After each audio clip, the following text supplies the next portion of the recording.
아침 우리에게 주시는 하나님의 말씀입니다. 신약성경 빌립보서 2장 12절부터 18절까지 말씀입니다. 그러므로 나의 사랑하는 자들아, 너희가 나 있을 때뿐 아니라 더욱 지금 나 없을 때에도 항상 복종하여 두렵고 떨림으로 너희 구원을 이루라. 너희 안에서 행하신 이는 하나님이시니 자기의 기쁘신 뜻을 위하여 너희에게 소원을 두고 행하게 하시나니 모든 일을 원망과 시비가 없이 하라. 이는 너희가 흠이 없고 순전하여 어그러지고 거스리는 세대 가운데서 하나님의 흠 없는 자녀로 세상에서 그들 가운데 빛들로 나타내며 생명의 말씀을 밝혀 나의 다른 길이 헛되지 아니하고 수고도 헛되지 아니하므로 그리스도의 날에 내가 자랑할 것이 있게 하려 함이라. 만일 너희 믿음의 재물과 섬김 위에 내가 나를 전제로 드릴지라도 나는 기뻐하고 너희 무리와 함께 기뻐하리니 이와 같이 너희도 기뻐하고 나와 함께 기뻐하라. 아멘. 하나님의 말씀입니다. 여러분, 다윗의 아들 솔로몬, 지혜의 왕이라고도 불리는 솔로몬이 구원을 받았을까요? 못 받았을까요? 그렇게 믿음 좋은 아버지 사라에서 자랐습니다. 처음 왕이 됐을 때 1000번제를 드리고 하나님을 감동시켰던 사람이었습니다. 1000번제를 드린 솔로몬에게 하나님께서 감동을 받으시고 밤에 꿈속에 나타나셔서 네가 무엇을 원하느냐. 그래서 솔로몬은 백성을 잘 다스릴 수 있는 지혜를 달라고 해서 하나님께서 지혜도 주시고 그가 구하지 않은 부와 귀까지 다 주셨어요. 그런데 솔로몬은 자신의 권력이 확고해지자 구약성경 열왕기상 11장에 보면은 솔로몬 왕이 하나님께서 금하신 이방의 많은 여인을 사랑하였고, 그 뒤에 3절에 보면은 왕은 후궁이 700명이요 첩이 300명이라 그의 여인들이 왕의 마음을 돌아서게 하였더라. 이방 여자들을 1000명이나 곁에 두고, 그리고 그 여자들이 가지고 온 우상을 위해서 산당을 지어주고 같이 분양하고 우상 숭배를 했습니다. 하나님이 가장 금하신 두 가지 일을 보겠습니다. 결국 그 뒤에 11절에 보면은 하나님께서 이 나라를 너에게서 빼앗겠다, 그렇게 하신 것을 볼 수 있어요.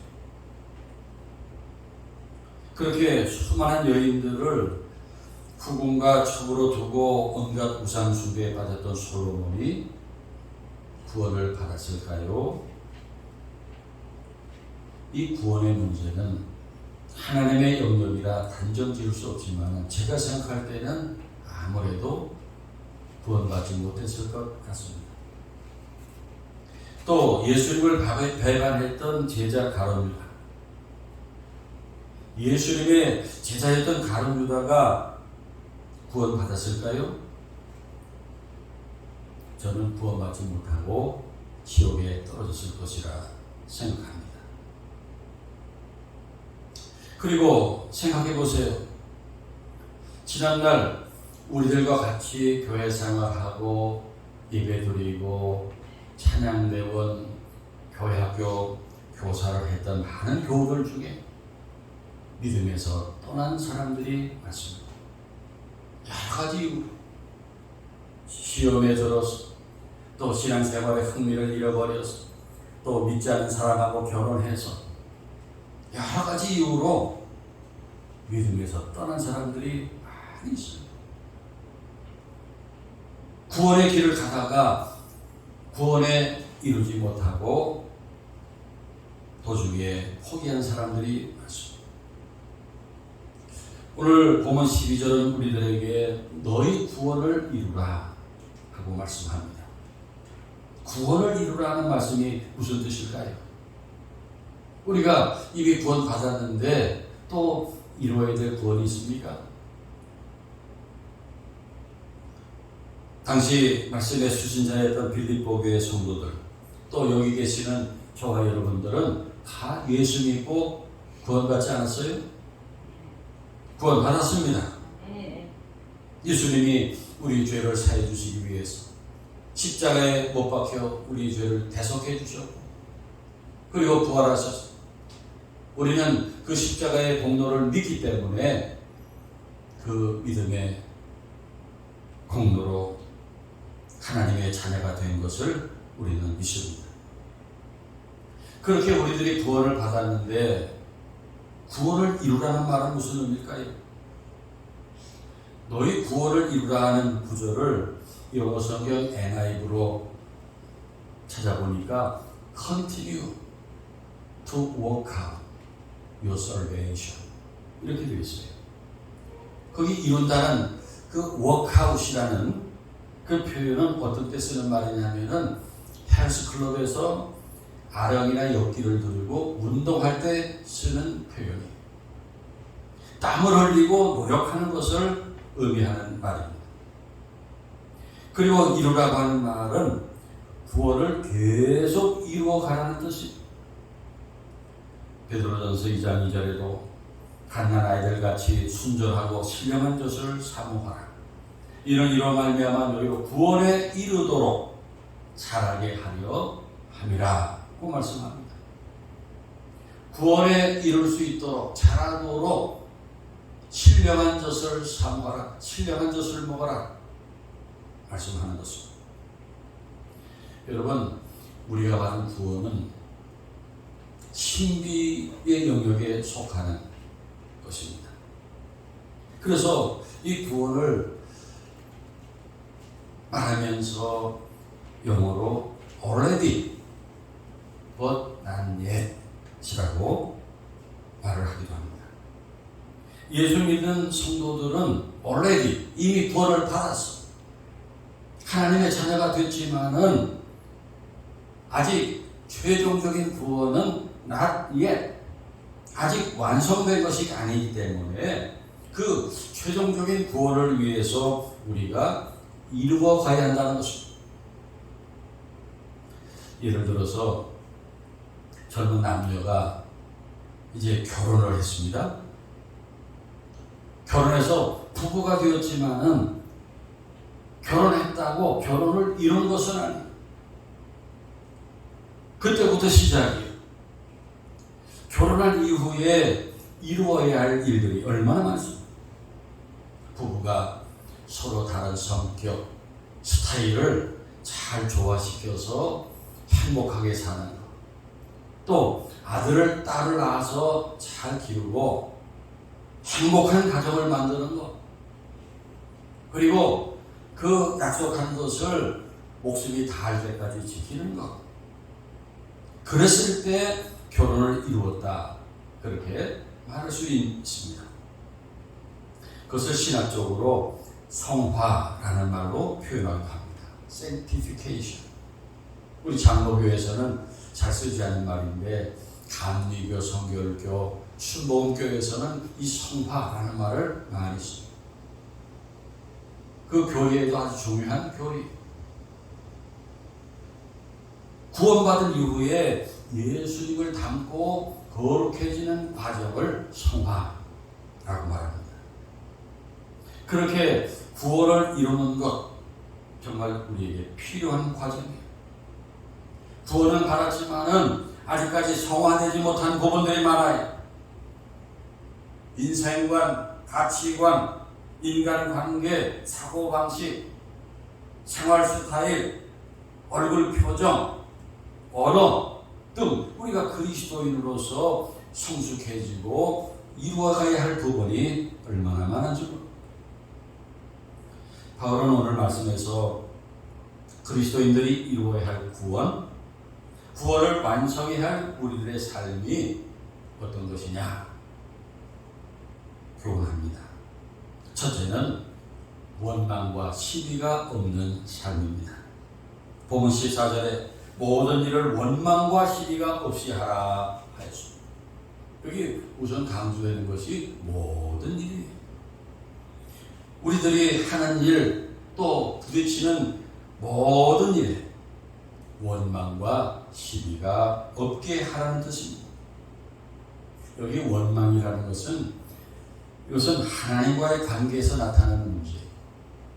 시비라는 것은 우리 인간 관계 속에서 나타나는 문제예요. 원망은 하나님에 대한 불신에서 시작이 되고, 이 시비라는 것은 사람에 대한 불신에서 시작됩니다. 따라서 이 원망과 시비는 우리 마음을 병들게 하고 신앙을 병들게 합니다. 관계를 깨뜨립니다. 무엇보다도 하나님 앞에 큰 죄를 짓게 되는 것입니다. 그에 따른 큰 징계까지 당하게 됩니다. 그러므로 어떤 일이 있어도 원망과 시비를 피하여야 합니다. 민수기 16장에 보면은 시내 광야에서 원망하고 불평하면서 모세의 권위에 대항한 고라를 비롯한 많은 사람들을 하나님께서 땅을 갈라지게 해서 다 삼키게 했어요. 그리고 그 추종자 250명은 다 불에 죽게 했어요.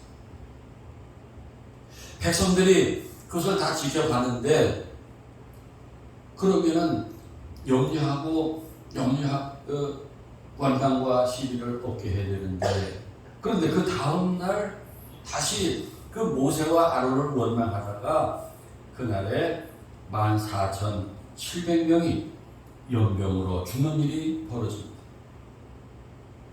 여기서 우리가 깨달아야 할 것은 원망과 시비는 좋을 것이 하나도 없습니다. 우리들을 분노에 빠뜨리고 관계를 깨뜨리고 하나님으로부터 벌까지 받게 합니다. 그래서 바울은 모든 일을 원망과 시비가 없게 하라고 권면합니다. 그렇게 원망하고 시비할 일이 있을 때 오히려 감사함으로 기도하면 하나님이 다 해결해 주십니다. 아멘입니까? 그런데 우리가 살다 보면은 내 뜻대로 안 되고 또 내가 생각한 대로 이루어지지 않는 일들이 많아요. 기도를 그렇게 오래 해도 응답해 주시지 않고 계속 내 생활이 힘들고 고달플 때 나도 모르게 원망과 시비가 나오는데, 그러면 원망과 시비를 없게 하려면 어떻게 해야 할까요? 먼저 하나님의 성품을 알아야 합니다. 하나님은 거룩하시고 공의로우십니다. 누구도 하나님은 속일 수 없습니다. 하나님은 우리의 마음까지 꿰뚫어보시고 판단하시며 우리들을 억울하지 않도록 다 다스려 주시고, 잘못된 것들은 고쳐주시고 억울한 것 다 풀어주십니다.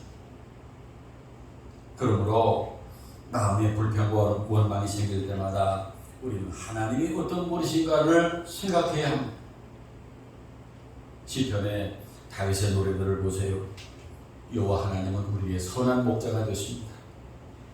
선하심과 인자심 무궁하십니다. 우리의 반석이 되시고 요새가 되시고 우리의 피할 바위가 되시며 방패가 되십니다. 무엇보다 우리 죄인들을 불쌍히 여겨서 예수님을 보내주셔서 그 아들을 십자가에 못 박게 함으로 우리를 구원해 주신 아버지십니다. 오늘날도 우리를 보호하시고 모든 필요한 것을 공급해 주시는 아버지십니다. 하나님이 어떤 분이신가? 이것을 생각할 때 원망과 시비를 물리칠 수 있습니다. 오늘 교회 목사님이 교인 가정에 신방을 갔는데 상당히 부유한 가정이었대요. 그 집사님이 아주 이 신방 대원들 온다고 옷도 아주 화려하게 입고 또 목걸이도 또 번쩍거리는 것을 탁 하고 이렇게 목사님하고 신방 대원들을 맞이했습니다. 들어가면서 목사님이 유머를 한다, 농담을 한다고 집사님 그 목걸이 진짜 같네요, 이런 말을 해버렸어요. 목사님이 그 말을 하면서 아차, 이거 큰 실수였구나. 농담을 그 목걸이 진짜 같다 했으면은 그거 가짜라는 말인데 그 얼마나 기분 나쁜 말이겠어. 목사님이 이제 큰일 났다 그렇게 걱정하고 있는데, 그런데 그 여집사님이 하나도 화도 안 내고 웃으면서 목사님 그거 어떻게 알았어요? 목사님 대단하시네.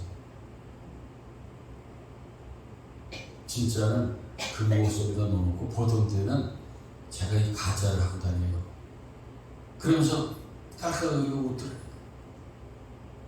그때 목사님이 깨달았어요. 진짜를 가지고 있는 사람은 상처받지 않는구나. 진짜가 있는 사람은 그거 기분 나쁜 일이 아니에요. 여러분 신앙생활 하면서 자꾸 상처받고 속에서 원망과 시비가 올라온다면은 아직 내가 진짜를 못 갖고 있는 거예요. 내 안에 온 세상 만물을 다스리시는 하나님이 계신다면, 나의 참 보배가 되시는 예수님이 계신다면, 그리고 그 믿음을 확실히 가졌다면 원망과 시비 같은 것은 물리칠 수 있습니다. 여러분 누구 때문에 무엇 때문에 상처를 받고 원망이나 시비하지 마시고 내 안에 계신 그분을 생각하면서 시험에 들지 말고 감사하면서 사시기를 바랍니다. 둘째는 하나님의 흠 없는 자녀로 세상에서 빛들로 나타나야 합니다. 본문 15절입니다. 이는 너희가 흠이 없고 순전하여 어그러지고 거스르는 세대 가운데서 하나님의 흠 없는 자녀로 세상에서 그들 가운데 빛들로 나타내며 그랬어요. 여기 어그러지고 거스르는 시대는 타락한 세상을 말합니다. 불신자들은 하나님의 뜻에서 벗어나 있어요.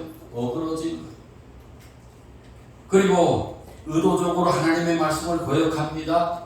거스르는 것입니다.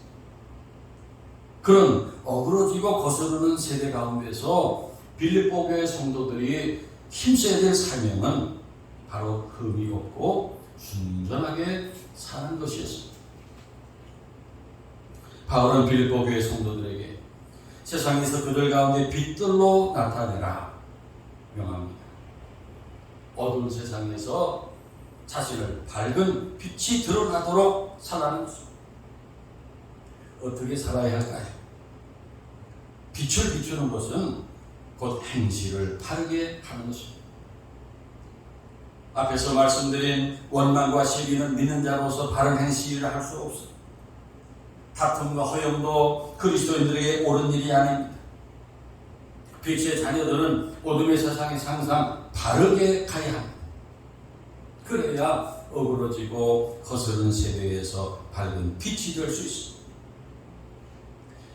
그런데 우리 그리스도인들이 이 어둠의 세상에서 밝은 빛으로 산다고 하는 것은 겉으로 드러나는 행위만 말하지 않습니다.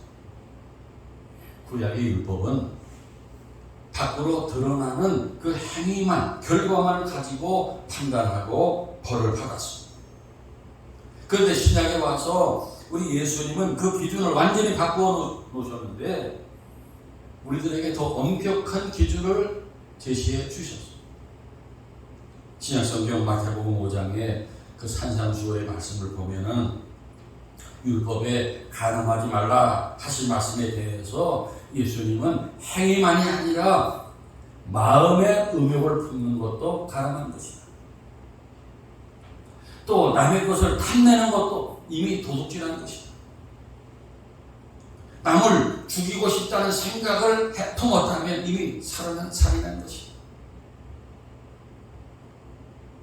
행위와 결과만이 아니라 우리의 마음에서부터 바르고 깨끗하게 살 것을 말씀하셨습니다. 마음이 청결한 자가 하나님을 볼 것이라 하셨습니다. 그래서 우리는 사람들이 볼 때도 흠이 없고 바르게 살아야 하지만은 우리 하나님이 보실 때 흠이 없도록 우리 마음에서부터 깨끗하고 바르게 살아야 합니다. 항상 거룩한 것을 생각하며 깨끗하고 바른 생각을 품고 살아야 합니다. 그것이 어그러지고 거스르는 세대 가운데서 하나님의 흠없는 자녀로 빛들로 나타내며 사는 것입니다. 그래서 우리가 구원을 이루는 것은 이 겉으로 드러나는 행실만이 아니라 정결한 마음으로 사는 것입니다. 마음에서부터 깨끗하게 사는 것입니다. 여기 하늘교회 가족들은 마음을 아름답게 가꾸고 마음에서부터 깨끗하고 바르게 사는 우리 빛의 자녀들이 되시기를 축원합니다. 마지막 셋째로 고난과 희생을 기뻐하는 것입니다. 본문 17절 18절입니다. 만일 너희 믿음의 재물과 섬김 위에 내가 나를 전제로 드릴지라도 나는 기뻐하고 너희 무리와 함께 기뻐하리니 이와 같이 너희도 기뻐하고 나와 함께 기뻐하라 하였습니다. 바울이 자신을 전제로 드릴지라도 기뻐한다 했는데 이 전제라고 하는 것은 그 제사 때 마지막 그 위에 포도주를 붓는 의식. 그렇게 자신의 피가 제물 위에 포도주와 같이 뿌려진다 할지라도 기뻐할 것이다. 그렇게 선언하는 것입니다. 오늘 본문인 빌립보서는 바울이 로마 감옥에서 기록한 옥중서신이다 말씀드렸었지요. 바울은 감옥에 쇠사슬에 매여 있었지만 누구도 원망하지 않았어요. 오히려 자신의 고난을 기뻐했어요. 자신의 고난을 받음으로 복음이 전파되고 많은 영혼들이 구원받는 것을 기뻐하며 살았어요. 그리고 빌립보 교회와 성도들을 향해서도 자신과 같이 기뻐하자고 설교했어요. 그러니까 그리스도인이 당하는 고난과 희생은 슬퍼할 일이 아니라 기뻐할 일이라는 것입니다. 여러분, 우리들이 당하는 고난이 왜 기뻐할 일이 될까요? 보면 바로 전에 1장 6절을 보세요.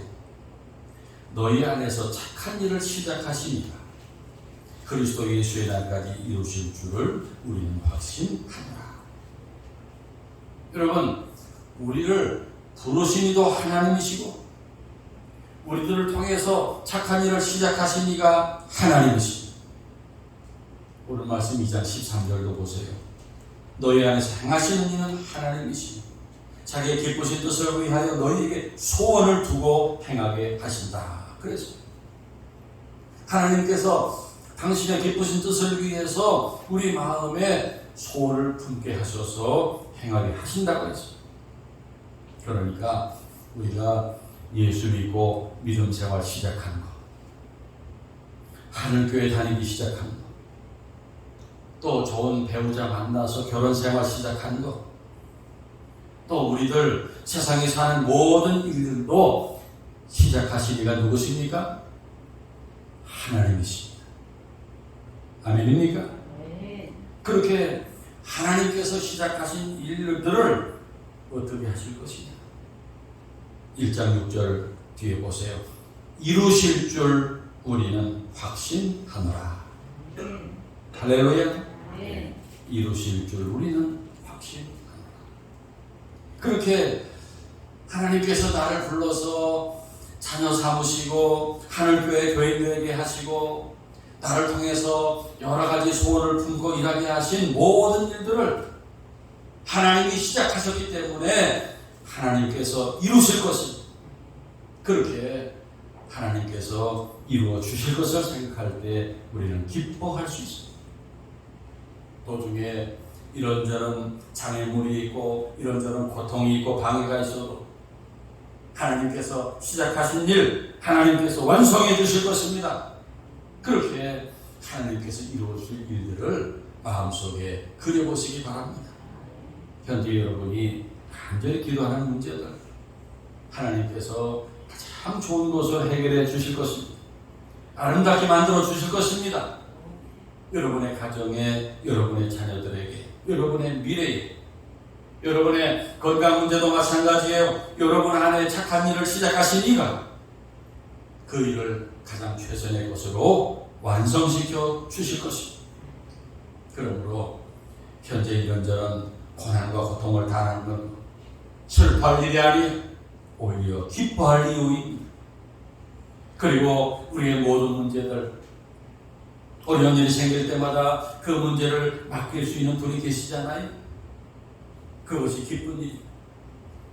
또 힘들고 어려운 일이 생길 때 우리가 기도하게 되지 않습니까? 그것이 기쁜 일이에요. 또 우리들 기도할 때마다 응답받지 않습니까? 기쁜 일이에요.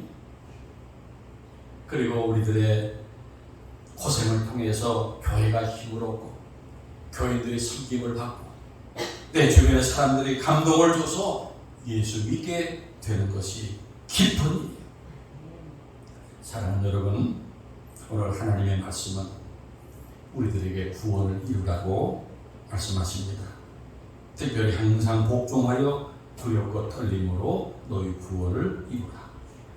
여기 두렵고 떨림이라고 하는 것은 하나님을 의식하며 사는 것을 말. 호남배우라는 말을 들어보셨지요? 하나님 앞에서 그런 뜻입니다. 우리는 오늘날 마귀의 유혹이 많은 이 세상에서 두렵고 떨림으로 구원을 이루어 가야겠습니다. 아멘. 결코 실족하여 넘어지지 말아야겠습니다. 아멘. 우리의 생활 속에 원망과 시기를 없게 합시다. 어둠의 세상에서 빛의 자녀로 삽시다. 아멘. 그리고 주를 위한 희생을 기뻐하는 헌신자들로 살아가기를 주님의 이름으로 축원합니다. 아멘. 오늘 말씀 생각하면서 우리 같이 잠시 기도하기를 원합니다. 우리에게 구원을 이루라고 말씀하셨는데 구원받은 자로서 만족할 것이 아니라 우리가 이루어야 될 것이 많이 있어요. 예배 생활을 이루고 기도 생활을 이루고 가정 생활을 이루고 세상 속에서 빛으로 드러나는 우리의 삶이 되게 해달라고 그렇게 살겠노라고 같이 한번 결단하며 기도하겠습니다. 그리고 우리 그리스도인들이 세상 속에서 구원받은 자로 살아갈 때 우리 가정이 변화되고 우리 사회, 대한민국이 변화되게 해달라고 우리 잠시 기도하겠습니다. 하나님 아버지, 오늘도 저희들 말씀을 통해서 다시 한번 우리가 그리스도인으로서 이루어가야 될 그 구원받은 삶을 명심하게 해주시니 감사합니다. 하나님 아버지, 저희들이 구원받았지만은 아직도 이루어야 될 것들이 많이 있습니다. 하나님, 우리가 성숙해야 될 생활이 많이 있습니다. 하나님, 저희들 이제 구원을 이루어갈 수 있도록 저희들 날마다 가르쳐 주시고 저희들을 깨우쳐 주시고 저희들에게 힘을 주시고 능력을 주시고 우리가 받은 그 구원을 아름답게 이루어갈 수 있게 하여 주시옵소서. 아버지 하나님, 간절히 기도합니다. 하나님, 우리가 이루어야 될 생활들이 많이 있습니다. 예배 생활을 이루어가게 하시고 기도 생활을 이루어가게 하시고 또 아름다운 가정 생활을 이루어가게 하시고 또 세상 속에서 우리가 믿는 자들로서 또 본을 보이며 믿음의 삶을 이루어갈 수 있도록 하나님 도와주시옵소서. 아버지 하나님, 무엇보다도 우리 하나님의 선하심을 믿고 늘 생각하면서 원망과 시비가 없이 살게 하시고 아버지 하나님이여 또 이 어둠의 세상 속에서 빛의 자녀로서 살아가게 하여 주시옵소서. 아버지 하나님, 또 선교 베푸는 삶을 통해서 우리의 고생과 고난을 통해서 오히려 저희들이 기쁨을 얻게 하시고 우리들의 섬김을 통해서 우리 많은 사람들을 살리고 회복시키는 우리의 믿음의 삶이 되게 하여 주시옵소서. 아버지 하나님, 우리 그리스도인들이 세상 속에서 구원받은 자로 살아갈 때 또 그 구원을 이루어가는 생활을 통해서 우리의 가정이 변화되게 하시고 우리 사회가 변화되게 하시고 대한민국이 변화되게 하여 주시옵소서. 저희들이 세상 속에서 참으로 믿음의 본을 보이게 하시고 또 빛과 소금의 역할을 감당하게 하여 주시옵소서. 오 주여 믿사오며